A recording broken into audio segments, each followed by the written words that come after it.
ஸ்ரீ குருப்யோ நமக. குருர் பிரம்மா குருர் விஷ்ணுர் குருர் தேவோ மகேஸ்வரக குரு சாட்சாத் பரம் பிரம்ம தஸ்மை ஸ்ரீ குரவே நமக. சதாசிவசமாரம்பாம் சங்கராச்சாரிய மத்தியமாம் அஸ்மதாச்சாரிய பர்யந்தாம் வந்தே குரு பரம்பராம். குரவே சர்வலோகானாம் விஷஜே பவரோகிணாம் நிதயே சர்வவித்யானாம் தட்சிணாமூர்த்தயே நமக. ஸ்ருதிஸ்மிருதிபுராணானாம் ஆலயம் கருணாலயம் நமாமி பகவத்பாதம் சங்கரம் லோகசங்கரம்.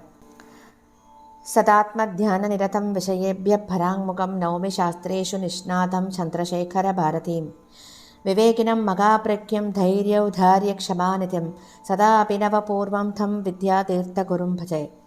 भारतीकरुणापात्रं भारतीपदभूषणं भारतीपदमारूढं भारतीतीर्थमाश्रये. विद्याविनयसम्पन्नं वेदरागं विवेकिनं वन्दे वेदान्ततत्त्वज्ञं विदुशेखरभारतीम्. அனைத்து பெரியோர்களுக்கும் நீலாயுதாட்சிகுமாரின் நமஸ்காரங்கள். பிரதிகுருவாரம் நம்ம சிங்கேரியில் சங்கரனை பத்தி கேட்டிருக்கோம். குருநாதர்களோட பேரருள்ள இந்த காவியத்தின் நூலாசிரியர் திரு கே நாராயணசுவாமி அவர்கள். இவர் எழுதிய புத்தகத்தின் ஒவ்வொரு வரிகளையும் தான் நம்ம ரொம்ப அனுபவிச்சு கேட்டிருக்கோம். பிரதிகுரு வாரத்திலையும் போன வாரத்தின் தொடர்ச்சியை தான் தொடர்ந்து கேட்க போகின்றோம். 127வது வாரமாக ஸ்ரீ வித்யாரண்ய சுவாமிகளின் விதேக முக்தியை பத்தி கேட்டிருந்தோம். போன வாரம் சூரியாஸ்தமனம் சமயத்துல அக்ஷய வருஷம் சைத்திர சுக்ல திரையோதசி புண்ணிய திதியன்று ஸ்ரீ வித்யாரண்ய மகா சுவாமிகள் முக்தி அடைந்தார் அப்படின்னு தான் சரித்திரத்துல பதிவாகி இருக்கு. ஜீவன் முக்தராக இருந்து கொண்டிருந்த ஸ்ரீ வித்யாரண்ய மகா சுவாமிகள் அந்த கணத்துல விதேக முக்தராக ஆகிட்டார் அப்படிங்கிறது எல்லாருக்கும் தெரியறது. நாம ரூபசகிதராக இருந்தவர் நாம ரூப ரகிதமாக பிரம்மமாக தமது ஸ்வய நிலையை அடைஞ்சுட்டார். அந்த சமயத்துல ஸ்ரீ வித்யாரண்ய சுவாமிகள் தம்முடைய விருப்பப்படி தம்முடைய கடைசி காலத்துல ஹம்பிக்கு வந்து சேர்ந்து அங்கே தம்முடைய பூத உடலை நீத்த போது அவருடைய பிரதம சீடர் ஸ்ரீ சந்திரசேகர பாரதி சுவாமிகள் பக்கத்திலேயே இருக்கார். மன்னன் 2வது அரிஹரனும் அவரை வணங்கியபடியே அங்க நின்றிருக்கான். மன்னனின் மனம் சோகத்தில் ஆழ்ந்திருந்தாலும் அவன் பெற்றிருந்த பாக்கியம் மகத்தானது அப்படிங்கிறத உணர்ந்திருக்கான். தம்முடைய குருநாதரை பல விதங்களில் போற்றி உபசரித்து அவரிடம் அத்தியாத்ம வித்யை பாடம் கேட்டு மனப்பக்குவத்தையும் அடைஞ்சிருக்கான். இனி அவனுடைய கடமை அந்த ஜகத்குருவின் புனிதமான உடலுக்கு சகல மரியாதைகளோடு ஒரு சமாதியை நிறுவுவதுதான். அதற்காக ஸ்ரீ விருபாட்சேஸ்வரரின் ஆலயத்திற்கு பக்கத்திலேயே பரிசுத்தமான ஒரு ஸ்தலத்தை தேர்ந்தெடுத்து அங்கே அதிஷ்டானத்தை அமைக்க எல்லா ஏற்பாடுகளையும் செய்யும்படி உத்தரவு போட்டிருக்கான். சாஸ்திரம் சொல்லியபடி ஸ்ரீ ஆச்சாரியாலின் புனித தேகத்தை பூமிக்குள் விதிபூர்வமாக புதைத்து பாதுகாப்பதற்காக பெரிய பள்ளமும் அதற்குள் சதுர வடிவத்தில் சிறிதாக ஒரு குழியும் வெட்டப்படுறது. ஏதோ ஒரு காலத்துல அங்கே துங்கபத்ரா நதி ஓடிக்கொண்டிருந்த புண்ணிய ஸ்தலம் என்பதை அறிவிக்கும் வகையில் பரிசுத்தமான மணர் பூமியாக அந்த ஸ்தலம் காணப்படுறது. ஒரு சந்நியாசி பிராணவியோகத்தை அடையும் போது அவருடைய சரீரம் தீயில் இடப்படுவதில்லை. அவருடைய தேகத்தை சிவஸ்வரூபமாகவோ விஷ்ணு ரூபமாகவோ பாவனை பண்ணி பூமியில் பள்ளம் தோண்டி அதனுள் விதிப்படி வைத்து மூடி சால கிராமத்தையோ பானலிங்கத்தையோ வைத்து சாஸ்திரப்படி சம்ஸ்காரங்களை செய்து பூஜை செய்வத சம்பிரதாயம்.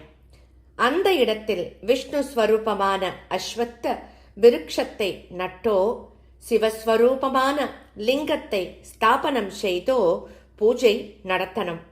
அப்போது அந்த கிராமம் இருக்கும் தேசமும் அதன் பிரஜைகளும் மன்னரும் பல நன்மை அடைவார்கள். அப்படித்தான் சாஸ்திரங்கள்லாம் சொல்றது.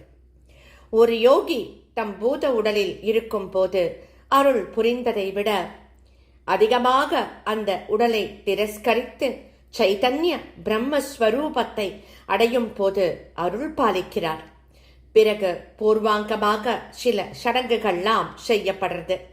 பிரதம சீடர் ஸ்ரீ சந்திரசேகர பாரதி மகா சுவாமிகள் தம்முடைய கரங்களால் ஸ்ரீ வித்யாரண்யரின் தேகத்திற்கு அபிஷேகம் செய்து மலர்களால் அர்ச்சித்து பூஜை பண்றார். அதற்கு பின்னாடி இரண்டாவது அரிகர மன்னன் குரு ஸ்ரீ வித்யாரண்யருக்கு தன்னுடைய காணிக்கையாக அளித்திருந்த பல்லக்கிலேயே அவருடைய தேகத்தை அமர்ந்த கோலத்தில் வைத்து துளசி புஷ்ப மாலைகளால் அலங்காரம் பண்ணி கிரீடாதி பூஷணங்களை எல்லாம் அணிவிச்சு வாத்திய கோஷங்கள், நாமாவளி, பஜனைகள் இவற்றோடு நகர வீதிகள்ல பிரதட்சிணமாக ஊர்வலம் செய்யப்படுறது. சாலைகளின் இருமருங்கிலும் நகர மக்களும் பக்கத்து கிராம ஜனங்களும் திரள் திரளாக திரண்டிருக்கா. அவருடைய அருள் ஒளி வீசும் முகத்தை தரிசனம் பண்ணி புண்ணியசாலிகளாக ஆகிறா எல்லோரும். ஆங்காங்கு அந்த பல்லக்கு நிறுத்தப்பட்டு ஜனங்கள் அருகில் வந்து தரையில் விழுந்து சாஷ்டாங்க நமஸ்காரங்களை செய்ய வசதி செய்யப்பட்டிருக்கு. சிலர் மனமுள்ள புஷ்பங்களை தம்முடைய இரு கைகளிலும் அள்ளி எடுத்து அவருடைய புனித உடலின் மேல் வர்ஷித்து சத்குரோ பாகி, குருநாதரே எங்களை காப்பாற்றுங்கோ அப்படின்னு கோஷமிடுறா. வேறு சிலர்லாம் பன்னீர், அத்தர் போன்ற வாசனை திரவியங்களை அளிக்க அதை அந்தணர்கள்லாம் வாங்கி அபிஷேகம் பண்றா. இப்படி கோலாகலமாக தலைநகரின் பிரதான வீதிகளில் ஐஷண்டு வரப்பட்ட குருநாதரின் தெய்வ திருமேனி அதை கணனம் செய்வதற்காக தேர்ந்தெடுத்து தயார் செய்யப்பட்டிருந்த இடத்திற்கு வந்து சேர்ந்து உயர்ந்த மேடையொன்று புதிதாக கட்டப்பட்டு அதன் மேல் பத்மாசனத்தில் அமர்ந்த நிலையில் அவரை வச்சிருக்கா எல்லாரும். ஸ்ரீ வித்யாரண்ய சுவாமிகளின் பிரதம சீடர் ஸ்நானம் செஞ்சுட்டு விபூதி ருத்ராட்சங்களை எல்லாம் அணிஞ்சுண்டு அங்க வரார். வடக்கு நோக்கி அமர்ந்துண்டு குருவின் சரீரத்தை ஸ்ரீ மகாவிஷ்ணுவின் விக்ரமாக பாவனை பண்ணி பூஜை பண்றார். வேதியர்கள்லாம் புருஷ சுக்த மந்திரங்களை போத ஸ்ரீ சந்திரசேகர பாரதி சுவாமிகள் பெரிய வலம்புரி சங்கில் நீரை முகந்து தம்முடைய குருநாதரின் திவ்ய சரீரத்திற்கு பக்தியோட அபிஷேகம் பண்றார். ஷோடசோபசார பூஜையாக செய்து புதிய காவி வஸ்திரங்கள், துளசி, மலர் மாலைகள்லாம் அலங்காரம் பண்ணி தீப ஆராதனைகளை எல்லாம் செய்கிறார். ஸ்ரீமன் நாராயணனின் சாக்ஷாத் விக்கிரகமாகவே அதை அவர் பாவனை பண்ணி பூஜை செஞ்ச போது அதை தரிசனம் செய்து கொண்டிருந்த மன்னர், அவருடைய மந்திரி பிரதானிகள், ஊர் பிரமுகர்கள், நகரத்து ஜனங்கள் எல்லோரும் பக்தி பரவசத்தாதேரா. இன்னும் சில கணங்களில் ஜெகத்குருவின் சாக்ஷாத் தரிசனம் கிட்ட போகிறது. அதற்கு பிறகு அவரை மனதில் சாட்சாத்கரித்து தான் தரிசனம் செய்ய முடியும் அப்படிங்கிற எண்ணம் கூடவே எழுந்து, அப்படி எழுந்த போது எல்லாருடைய கண்களிலும் நீர் பெருகி பார்வையை மறைக்கிறது. ஆனால் இது துக்கப்பட வேண்டிய தினமோ நேரமோ அல்ல. இன்று மனப்பக்குவம் பெற்றிருந்தவர்கள், அப்படி நம்மெல்லாம் மனப்பக்குவம் பெற்றிருந்தவர்கள் அப்படிங்கிறத நினைவுபடுத்திக்கிறா அவ எல்லோரும். சாஸ்திரத்துல விதித்திருந்தபடி நீல அகலத்தில் பெரிய பள்ளம் அங்கு வெட்டப்பட்டு உள்ளே சமதளமாக ஆக்கப்பட்டிருக்கு. அந்த சமதளத்தின் மத்தியில் சதுரமாக மற்றொரு குழி சுமார் 4 அடி ஆழத்திற்கு அதிகமாக வெட்டப்பட்டிருக்கு. அந்த சமதளத்தை அடைய மண்ணால் படிகள்லாம் கட்டப்பட்டிருக்கு. ஸ்ரீ சந்திரசேகர சுவாமிகள் பூஜையை முடிச்சுட்டு எழுந்திருக்கிறார். தண்ட நமஸ்காராதிகளை எல்லாம் பண்றார். பிறகு குருநாதரின் தண்டத்தை எடுத்து அதை 3 துண்டுகளாக உடைத்து குருநாதரின் வலக்கையில் பாவனையாக வைக்கிறார். பிறகு மகாநாராயண உபனிஷத், தைத்திரிய சம்மிதை, முண்டகோபனிஷத் ஆகியவற்றிலிருந்து உரிய மந்திரங்களை சொல்லி ஸ்ரீ ஆச்சாரியரின் ஹிருதய ஸ்தானத்தை தொடரார். பிறகு புருஷ சுக்த மந்திரங்களை சொல்லிக்கொண்டு 2 புருவங்களுக்கு மத்தியில் தொடரார். அதற்கு மேல் ஆச்சாரியரின் சிரத்தின் மத்தியில் தன் வலக்கரத்தை வைத்துக்கொண்டு தைத்திரிய சம்மிதை மந்திரத்தை ஜபிக்கிறார்.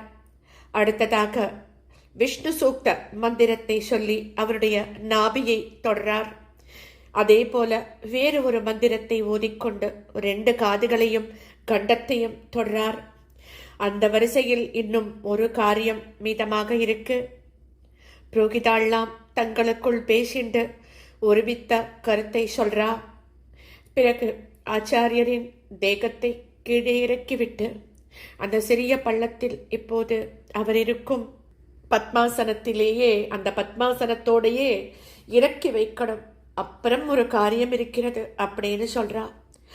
அப்படியே நாராயண கோவிந்தா அரகர மகாதேவா அப்படின்னு உரத்த கோஷங்களோட ஸ்ரீ வித்யாரண்ய மகாஸ்வாமிகளின் தேகம் புதிதாக ஸ்நானம் செய்து ஈரவஸ்திரத்துடன் இருந்த பலசாலிகளான பிராமணோத்தமர்களால் தூக்கப்படுறது. மிகவும் ஜாக்கிரதையாக மணற்படிகளில் இறங்கி அந்த புனிதமான சரீரத்தை அந்த பள்ளத்திற்குள் இருந்த சிறிய குழிக்குள் அவர் அமர்ந்திருந்த நிலையிலேயே வைக்கிறார். அதற்குள்ளேயே அவருடைய தண்டத்தின் 3 துண்டங்களும் கமண்டலவும் வைக்கப்படுறது. ஸ்ரீ சந்திரசேகர பாரதி சுவாமிகள் அங்க வந்து நின்னுக்கிறார். அவர் கையில் ஒரு பெரிய முழு தேங்காய் கொடுக்கப்படுறது. தான் என்ன செய்ய வேண்டும் அப்படிங்கிறத அவர் அறிந்து கொண்டுதான் இருக்கார். அதனால அயர்வடைஞ்சுட்டார். மந்திரத்தை வேதியர்கள்லாம் உறக்க ஜபிக்கிறார். ஆச்வலாயன சௌத்த சூத்திர மந்திரத்தை அவர்கள் ஓதும்போது தான் செய்ய வேண்டிய காரியத்தை செய்வதற்காக அவர் ரொம்ப தயங்குறார்.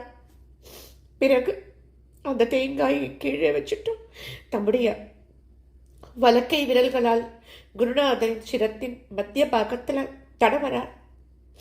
கடினமான கபாலம் மத்தியில பளர்ந்திருக்கு. ஒரு உத்தம யோகியின் பிராணன் ஸ்வயமாகவே தேகத்தின் எந்த அவ்யவ பாகத்தின் வழியாக வெளியேறுமோ அப்படியே குருநாதரின் விஷயத்தில் நடந்திருக்கு அப்படிங்கிறத தெரிஞ்சுக்கிறார். சங்கத்தை எடுத்து தாருங்கோ அப்படின்னு கேட்டு கை நீட்டி வலம்புரி சங்க வாங்கிக்கிறார். அதன் நுனியால் குருநாதரின் கபாலத்தை அந்த முக்கியமான இடத்துல தொட்டு லேசா அழுத்துறார். புரோகிதர்கள்லாம் அவருடைய குறிப்பை புரிந்து கொண்டவர்களாக அதே மந்திரத்தை மீண்டும் உரத்த குரல்ல சொல்றா. அதற்கு மேல காரியம் மளமளான நடக்கிறது. தர்பைகளால் குருநாதரின் சரீரம் மூடப்படுறது. பிரணவ மந்திரத்தை ஓதியபடி பரிசுத்தமான விபூதியினால் லவணம் விபூதி மற்றும் லவணம் போன்ற பதார்த்தங்களாலும் அந்த சிறிய குழி நிரப்பப்படுறது.